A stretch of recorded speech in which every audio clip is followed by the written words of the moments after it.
Quem garante que isso vai acontecer? Então eu não venderia. Eu acho que o Gerson ele é um jogador que, na minha opinião, muita gente não gosta dessa palavra. Para mim é um jogador inegociável hoje no Flamengo. Eu trataria o Gerson dessa maneira. E se é inegociável, ô Pedrosa, tem que aumentar o salário do menino.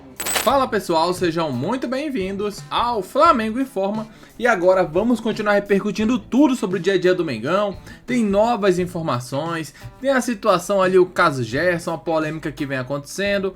A gente vai falar também sobre o clássico de amanhã, né, entre Flamengo e Fluminense. Fluminense e Flamengo, ali o Fla-Flu, né?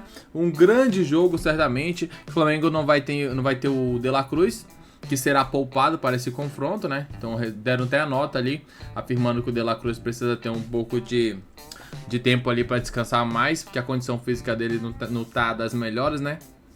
Eu acho uma boa estratégia do Flamengo, tendo em vista que a temporada é muito longa e que o Campeonato Carioca é mais um treino no início da temporada. É isso que vamos ver a partir de agora, o que o Vene Casagrande, o Pedrosa e a Fernanda puderam falar sobre esse time do Flamengo, sobre o que esperar, sobre todas as polêmicas ali nos bastidores do rubro-negro carioca, tudo isso e muito mais. A partir de agora, o link estará aqui na descrição para que vocês possam acompanhá-los na íntegra.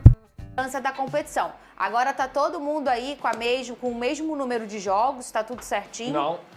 Flamengo e Botafogo um jogo a menos por conta da Recopa. Isso São aí. Os únicos. Os outros, todo mundo já completaram as 8 rodadas, né? Esse jogo vai ser no dia 12. O Flamengo e Botafogo era a 5ª rodada, né? Ou a eu 4ª, confesso que eu não sei. coisa Eu sei assim. que vai ser jogado no dia 12 de Então fevereiro. a gente tem aqui o Flamengo com um jogo a menos que volta redonda, né? Podendo estar, ou não, mas podendo estar empatado em número de pontos. O Vasco em terceiro com o mesmo número que o Flamengo de pontos. E o Botafogo em quarto com 12 pontos, um pouquinho atrás de Flamengo e Vasco. Aí em quinto, Sampaio Correia, Nova Iguaçu em sexto. O Maricá... Tem um 8 aqui ou eu usei alguma coisa de manhã? Eu tomei alguma coisa? 6. É por conta da nitidez. Tá bom. 6, 7, Eu não 8. tô legal hoje. Que sextou, né, Vini? O sétimo, Maricá, e o oitavo, o Fluminense, Madureira em nono. Fluminense, que tem 10 pontos, e o Botafogo, que tem 12 pontos. É o primeiro em quarto, é o último da zona de classificação. Tá muito apertadinho ali. Sim. É claro que tem muita gente na frente, ou seja... É porque o Botafogo ainda pode chegar a 15, O que você não né? tá entendendo? Não, eu tô entendendo. Tipo assim, se a gente colocar o Fluminense ali, pensando até no futuro, o Fluminense ainda pega o Flamengo agora no final de semana. Sim. O Fluminense tem 10. Já tem 8 jogos. Se o Fluminense empata esse jogo, o Fluminense não consegue chegar nem na pontuação de corte que a gente já imagina que poderia acontecer nesse Campeonato Carioca. Por quê? Porque o Flamengo teria 14, um jogo a menos ainda para jogar com o Botafogo. O Vasco enfrenta o Sampaio Correia na segunda-feira, ou seja, até o Vasco se perder para o Sampaio Correia, por exemplo, fica fora daí. O Sampaio Correia vai a 15 e o Vasco fica com 13. Então, assim, a situação do Fluminense, se ele não vencer o Flamengo, para mim, ele tá fora da semifinal do Campeonato Carioca. É nesse momento que a gente só concorda com ele que a gente não é bom na matemática. É, não é? pô, Eu não tava entendendo muita nada. teoria. É porque Que negócio de faltam confronto 3. direto, entendeu? Você entendeu? Falta resumir, eu tava é só... vida ou morte pro Fluminense. É vida ou morte. É vida ou morte pro Fluminense. É vida ou morte. Inclusive, o Fluminense é o único time que conseguiu vencer o Felipe Luiz até o momento. Sim. É verdade, Vene. Mano Menezes, E olha, eu e acho. tem Fla-Flu no Maracanã nesse final de semana. A partida tem um clima de revanche pro Felipe Luiz. Primeiro Fla-Flu do ano já tem clima de revanche. O Tricolor é a única equipe que já venceu o time de Felipe Luiz. O encontro foi no Brasileiro do ano passado e terminou com vitória do Fluminense por 2-0. Agora as duas equipes buscam a classificação para a semifinal do Campeonato Estadual. A bola rola no Maracanã neste sábado às 4h30 da tarde e marca o início de uma sequência difícil para o rubro-negro. Serão 3 clássicos seguidos na busca para se garantir entre os 4 primeiros. Em 20 jogos sob o comando de Felipe Luiz, o Fla tem 13 vitórias, 6 empates e a única derrota para o tricolor. Já a equipe de Mano Menezes, que vinha sendo contestada pela torcida, vem de vitória no clássico contra o Vasco, mas segue fora da zona de classificação com 10 pontos, 2 a menos que o quarto colocado Botafogo.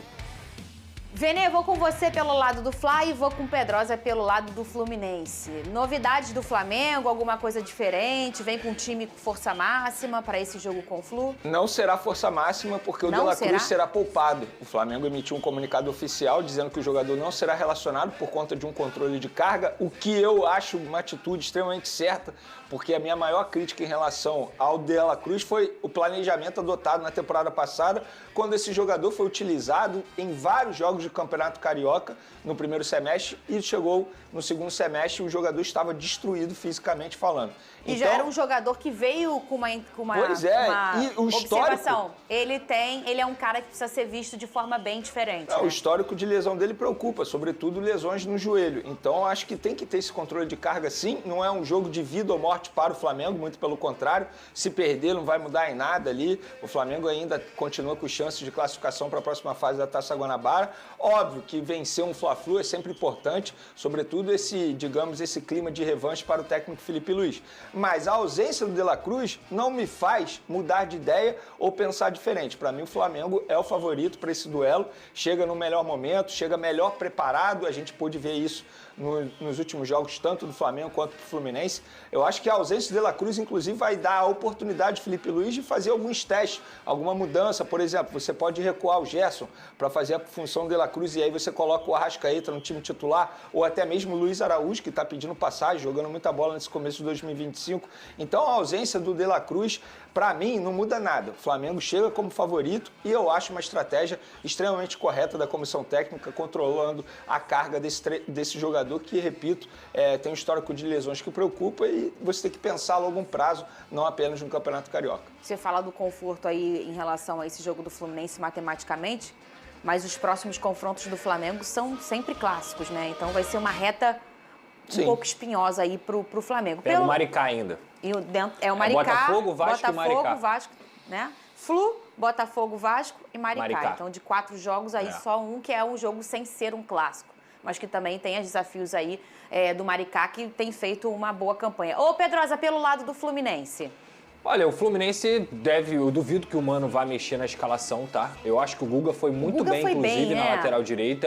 É um jogador que sempre quando entra corresponde, inclusive já correspondeu até mesmo jogando na lateral esquerda. É um atleta que desde a campanha da Libertadores já vem fazendo bons jogos com o Fluminense. Claro que o Samuel Xavier também é um bom lateral direito, eu gosto do Samuel Xavier, mas o Guga, na minha visão, pode ser mantido aí, deu uma boa consistência por aquela lateral. Gostei muito também da partida do Martinelli, para mim jogou muita bola contra o Vasco, um jogador que muitas vezes é contestado pela torcida do Fluminense, e tudo bem, o torcedor tem direito, mas acho que ele deveria ser mais valorizado, cara. Gosto muito do futebol do Martinelli, é um jogador de muita qualidade. Repete para mim o Riquelme na ponta direita, tem que jogar, um garoto que mudou a vida do Fluminense no setor criativo, e o Ares nem se fala. O Canóbio também ganhou a vaga do Keno, né? Então também deve ser mantido. O Diguinho da nova geração. Eu acho até, Fernanda, que ele é mais parecido com o Rafael Moura do que com o Diguinho. Pô, você acha? Eu não acho. De fisionomia, assim. Não, de cara na lata, sim. Exato, mas do correndo de também. costas, ele é o Diguinho muito. Olha lá, tá aparecendo não, aí. De frente é muito Rafael Moura. Você fala Diguinho, eu lembro de Diguinho Baronete. Era a época que eu gostava da noite. Eu encontrava o Diguinho na Baronete. Você encontrava o Diguinho, Benê? É sério, Benê, na Baronete? Eu vi o Diguinho na Baronete. Diguinho jogou nos 3, né? No Flamengo, jogou no Botafogo. No Fluminense, no Botafogo e no Vasco. E jogou muito bem nos 3 clubes. Nos 3. E agora tem uma seleção brasileira de Master, vocês já viram? O Diguinho joga. Tá jogando? Eu vi que tem até o Ronaldinho Gaúcho, vocês não viram isso não? Não vi, não. Tava vendo Brasil e Uruguai, o Diguinho lá. Era bom jogador o Diguinho. Bom jogador mesmo. Mas aí então a gente trouxe o lado do Fluminense e o lado do Flamengo. E aí eu volto contigo em relação a essa questão de clássico. E se a gente parar para olhar bem bonitinho o Campeonato Carioca, ele tá até bem enxutinho. Só que o calendário, alguma coisa extravasa e acaba sendo regional. Por quê? Logo depois das férias, no início do ano, isso pesa um pouco, todo mundo começa a reclamar, não dá para fazer uma boa pré-temporada. Mas a gente tem um tiro aí de 11 jogos na primeira fase, que é uma fase que chega um momento que tem um monte de clássico, que eu acho que isso que é o legal do Campeonato Carioca, né? Agora você vê um Fla-Flu, depois você vê um Vasco Flamengo, daqui a pouco você vê um Botafogo Fluminense. Eu acho que isso que é o legal do Campeonato Carioca. E tem um momento dessa competição que isso começa a acontecer bastante. E você também tem as semifinais aí, que era para ser sempre com os 4 grandes, mas a gente não tem visto isso nos últimos anos. Eu acho que esse ano vai ser mais diferente ainda. Mas a verdade é que o que estrangula o regional é o calendário. E não dá pra tirar nada. Alguém vai querer tirar a Libertadores? Não. A Sul-Americana? Não. A Copa do Brasil? Não. O Brasileirão? Não. Então chegou uma hora que o regional ele vai ficando, tadinho, sendo sempre com aquele olhar. Aí você pega um gramado ruim, uma viagem cansativa, o campeonato com a arquibancada vazia, aí o povo vai ficando olhando de um jeito. Vocês lembram do Rio-São Paulo? Sim, claro. Era um barato, era muito legal. Era Era uma muito bom. competição muito maneira. Não dá mais pra ter no calendário um Rio-São Paulo, porque... E ela já tem anos que ela não existe. Eu acho que iniciou os anos 2000, ela acabou, né? Porque realmente o calendário vai enchendo, Vene Casagrande. Mas chegou esse momento da competição em que a gente vê muitos clássicos acontecendo, fica um pouco mais gostoso de assistir. Não, isso não é informação, mas pelo que eu vejo, pelo que eu acompanho, eu acho que os clássicos estão sendo colocados na reta final da Taça Guanabara, justamente porque no começo, os clubes grandes, ninguém bota o time principal. Então, para evitar que tenha um clássico esvaziado, eles acabam colocando na reta final. E aí acontece isso, por exemplo, Flamengo com 3 clássicos seguidos. O que eu acho um absurdo, mas enfim, é um calendário extremamente apertado. Não tem o que fazer, a gente já debate isso aqui há muito tempo. Não sou contra o término do campeonato estadual, muito pelo contrário, sou saudosista em relação a isso, sou apaixonado pelo campeonato carioca. Eu só acho que tem que ser reformulado até mesmo para melhorar o produto. Mas, já que tem, a gente precisa apreciar os clássicos. E um Fla-Flu, num sábado à tarde, no Maracanã, com o Rio de Janeiro lindo, maravilhoso, é sempre muito bom você assistir um Fla-Flu. Será que eles vão perder o Gerson? Se perder, o negócio fica ruim por lá, porque assim, não tem substituto hoje pro Gerson no Flamengo e vai ser difícil achar um substituto pro Gerson caso isso aconteça. Zero preocupação. Em todo o mercado. Zero preocupação. No mercado. Falaram aí negócio de Paquetá, o cara tá falando de Paquetá aí. A ilha ou o jogador? Então, Paquetá. Jogador. A ilha é o jogador. O jogador. O Paquetá pode ser que seja um excelente nome para substituir o Gerson, mas hoje é difícil substituir o Gerson. Vene Casagrande. Pois não, Fernandinha Conta Maia. pro pessoal, o Gerson recebeu proposta de quem? Ele continua no Flamengo? Qual é esse tchá-tchá-tchá que tá rolando, que eu sei que tem um negócio de... Vamos lá, eu respeito todo mundo, eu não sou dono da verdade, eu me responsabilizo por aquilo que eu apuro. Sim. O Gerson não recebeu proposta de ninguém, o Flamengo não recebeu proposta de ninguém. O que aconteceu foi o pai do jogador, que é um dos representantes do atleta, veio publicamente no seu podcast reclamar do salário defasado do atleta. Eu acho que ele está certo, eu acho que de fato o Gerson tem salário defasado, tanto é que a antiga gestão pensava em renovar o contrato para dar uma valorização salarial ao Gerson, que está jogando muita bola, mas eu acho que não precisava ele dizer publicamente isso, e ele falou muita coisa. Foram várias declarações dizendo que da tropa de frente do Flamengo, o Gerson tem o menor salário. Eu acho que isso é um assunto que tem que ser resolvido internamente. Inclusive, ele não é o único representante do Gerson. O Gerson também tem outro representante, que se chama o Carlos Leite. Eu acho que eles poderiam chamar o Flamengo para conversar por uma renovação de contrato. Não precisava expor isso publicamente e dizer, porque o Gerson abriu mão de muito dinheiro para sair da França e voltar ao Flamengo. Gente, abriu mão porque ele quis e porque ele não estava feliz lá. Hoje a gente vê um Gerson muito mais feliz. E eu concordo, o salário está defasado, mas beleza, chama a diretoria para conversar. E o Flamengo nega, não tem nenhuma proposta, o Zenit não fez nenhuma proposta. Nesse momento não tem nenhuma chance do Gerson ser vendido, enfim, negociado pelo Flamengo, até porque nem negociação tem. Tá. Então, E se chega a proposta? De 35 de euros. aí eu não tenho como prever o futuro, eu não posso... Não, você aceitaria? Se eu aceitaria, não. Eu acho que o Gerson, a gente está falando de um clube, vamos lá, com 35 milhões de euros, você pode ir ao mercado e contratar um jogador, beleza? Mas quem te garante que esse jogador vai chegar ao Flamengo, vai se adaptar rapidamente, vai ser titular, vai estar ambientado ao ponto de ser capitão, líder? O Gerson. Quem garante que isso vai acontecer? Então, eu não venderia. Eu acho que o Gerson ele é um jogador que, na minha opinião, muita gente não gosta dessa palavra. Para mim, é um jogador inegociável hoje no Flamengo. Eu trataria o Gerson dessa maneira. E se é inegociável, Pedrosa, tem que aumentar o salário do menino. A gente briga tanto por salário dos meninos mais novos que fica... Imagina só, você ser o principal nome do Flamengo, porque foi isso ele na temporada passada, foi isso ele no futebol brasileiro, a gente coloca ele em top 3, o Vene coloca ele em top 1, e ele ter o menor salário da linha de frente ali, eu acho realmente que isso tinha que ser uma coisa a ser mudada logo, com pressa. Tem um monte de gente aí no futebol brasileiro ganhando mais de 1 milhão. Se o Gerson não ganha 2, tá errado. Porque o Gerson entrega mais do que 99% Vocês dos sabem jogadores. o salário dele? Não sei, mas eu tô só Eu te falando. confesso também, eu não Se o sei. Gerson ganha 2 milhões hoje, tá bem pago. Porque o custo-benefício dele tá valendo. Já falei aqui, caro é jogador ruim. Jogador bom, que entrega, que decide jogo, que é um líder, que é uma referência rubro-negra como é o Gerson, paga o que ele quiser. Paga o que ele quiser. Mais de 2, a gente já discute. Mas até 2, pagando até 2 pro Gerson, por tudo que ele entrega em campo, tá E ótimo. você acha certo e falar assim, não pode... Eu acho que é do jogo, Eu cara. também acho que é do jogo. É do jogo, E é a do gente jogo. reclama tanto que ninguém fala, que ninguém É. fala. Eu acho que é do É jogo do também. jogo, é do jogo. Eu ali. não acho que é do jogo a partir do momento que ele é empresário do atleta. Se ele fosse apenas pai, eu ia relevar. Mas ele é empresário. Mas ele tentou falar com essa nova diretoria pelo aumento? Sem sombra de dúvidas, ele deve ter tentado. E se ele não tentou, ele errou. Não, aí é por isso que eu Esse perguntei. é o ponto. Porque eu acho que se ele não tentou, porque mudou. Se ele tentou com a antiga e não tentou com a nova, aí não deveria ter falado, pô, tenta primeiro. Agora, se ele tentou e não conseguiu, aí ele Eu pegou vou te a dar um arma que exemplo. ele tem. O Pulgar é um jogador que mudou de ideia aí nos últimos dias. Sim. Ligou. Aconteceu alguma coisa? Alguém soube publicamente, o empresário do Pulgar chegou publicamente reclamar, falar que o salário dele está defasado?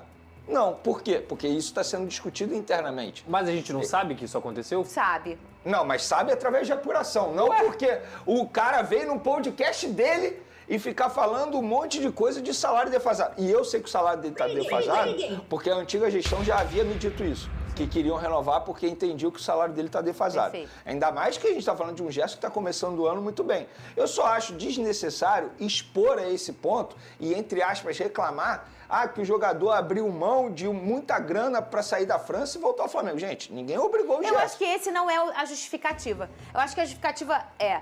Ele foi o principal cara do Flamengo na última temporada e merece. Mas, pelo Fernanda, ninguém trabalho tá que ele falando. fez. Eu não tô falando que ele não merece. Eu sei disso. Eu só tô falando Mas que eu não acho ruim tem por que o ele cara vir falar, publicamente. porque às vezes a gente... Benê, a gente tá nessa já há muito tempo. Tomara que continue falando as coisas em off pra gente poder trazer a notícia.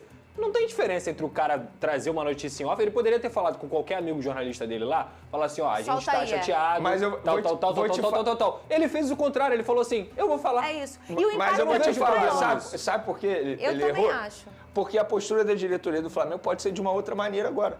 Mas tu Será? acha que... Não. Quem vem? Gente, Benê, olha só, é o olha só. Gerson. Pô, então me Benê. dá. Olha Você só. não É quer? o Gerson. Você me dá. Ninguém tá falando que o Gerson vai sair do Flamengo, gente. Eu não tô Não, eu falando sei que isso. não, a gente tá eu tô brincando, falando né? que numa negociação, é porque você leu na íntegra o que ele disse. Ele não falou simplesmente só que o salário está defasado. Ele fala como se o Gerson tivesse feito um favor de sair da França, vir para o Flamengo, entendi o seu ponto. abrir mão de muito Mas dinheiro. foi o que eu falei, ele poderia ter usado outra justificativa. Falando, eu falei isso agora. É isso. Fala assim, gente, o garoto jogou muito, ele é um cara importante no Flamengo e ele merece um E aumento sabe pelo qual foi trabalho o principal que ele não respondeu? A proposta. Cadê a proposta? dele. É, mas eu acho que ele não ia abrir o valor ali no podcast. Não. Ele não confirmou nem a proposta. Do Zenit, do tal Zenit. Ah, tá bom. Então fica claro que ele deu uma cartada, né? Tentou jogar o jogo, mas jogou muito errado. Ficou muito claro e evidente, né, que o pai e um dos empresários do Gerson, né? Um dos empresários do Gerson, que é o pai dele, jogou ali pra tentar jogar pra torcida de que o Zenit tá atrás. O Gerson tá com o salário defasado. E realmente tá, né? Pelo que comentam.